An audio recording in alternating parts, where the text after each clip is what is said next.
তাআলা আনহা এমন এক আশ্চর্য দৃশ্য দেখলেন যার গভীরতা বুঝতে তিনি নিজেও অক্ষম হয়ে পড়লেন। স্বপ্নে তিনি দেখলেন চারদিকে যেন এক অপূর্ব আলো ছড়িয়ে পড়েছে। আকাশ ছিল একেবারে নির্মল।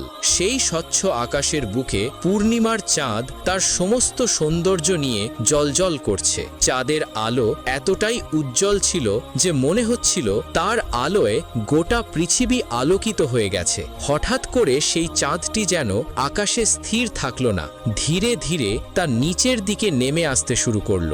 হযরত খাদিজা রাদিয়াল্লাহু তাআলা আনহা বিস্ময়ে তাকিয়ে রইলেন। একসময় সেই উজ্জ্বল চাঁদটি এসে তার বুকে আশ্রয় নিল। চাঁদের কোমল আলোয় তার শরীর যেন আলোকিত হয়ে উঠল। তিনি সেই চাঁদটিকে নিজের বুকে জড়িয়ে ধরে এমন এক প্রশান্তি অনুভব করলেন যা ভাষায় প্রকাশ করা সম্ভব নয়। কিন্তু হঠাৎ করেই তার ঘুম ভেঙে গেল। চোখ মেলে কিছুক্ষণ তিনি নীরবে শুয়ে রইলেন। স্বপ্নের প্রতিটি দৃশ্য যেন তখনও তার চোখের সামনে জীবন্ত হয়ে আছে। তিনি ভাবতে লাগলেন, এ কেমন স্বপ্ন, এর অর্থই বা কি? যতই চিন্তা করলেন ততই তার মনে হলো এটি কোনো সাধারণ স্বপ্ন নয়, এর মধ্যে নিশ্চয়ই রয়েছে কোনো বড় ইঙ্গিত, কোনো গভীর রহস্য। কিন্তু সেই রহস্যের অর্থ তিনি নিজে বুঝতে পারলেন না। তাই পরদিন সকালেই তিনি এমন একজন ব্যক্তির কাছে যাওয়ার সিদ্ধান্ত নিলেন যিনি ধর্মীয় জ্ঞান এবং পূর্ববর্তী আসমানি কিতাব সম্পর্কে গভীর জ্ঞান রাখতেন।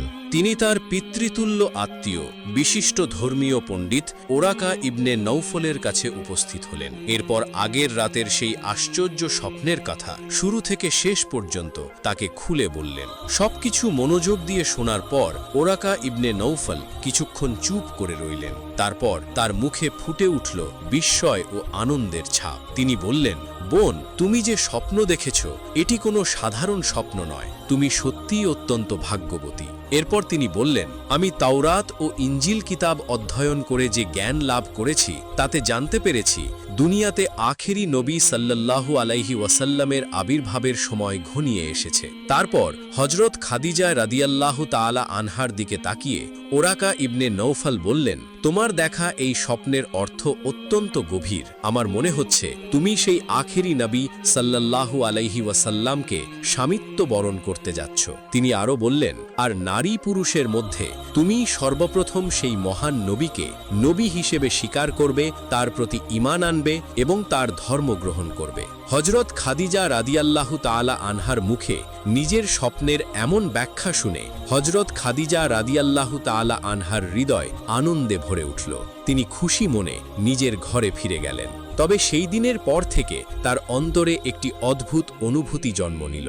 ভবিষ্যৎ সম্পর্কে এক অজানা আশা ধীরে ধীরে তার হৃদয়ে জায়গা করে নিল। সেদিন থেকেই হযরত খাদিজা রাদিয়াল্লাহু তাআলা আনহার হৃদয়ের মধ্যে একটি প্রচ্ছন্ন আশা অঙ্কুরিত হল। মহানবী হযরত মুহাম্মদ সাল্লাল্লাহু আলাইহি ওয়াসাল্লামের বিবাহ করার বয়স তখন হয়েছিল এবং তার ব্যবস্থা ও সমাধান করার দায়িত্ব ছিল তার চাচা আবু তালিবের ওপরে। কিন্তু তার অধিক আর্থিক অনটনের জন্য তিনি তা পেরে উঠছিলেন না। মহানবী মুহাম্মদ সাল্লাল্লাহু আলাইহি ওয়াসাল্লাম নিজেও যে চাকরিটি করছিলেন তার উপার্জনও ছিল অত্যন্ত নগণ্য। তাই তার নিজের পক্ষেও খরচপাত্রের যোগান দিয়ে বিবাহ করা সম্ভব ছিল না। আবু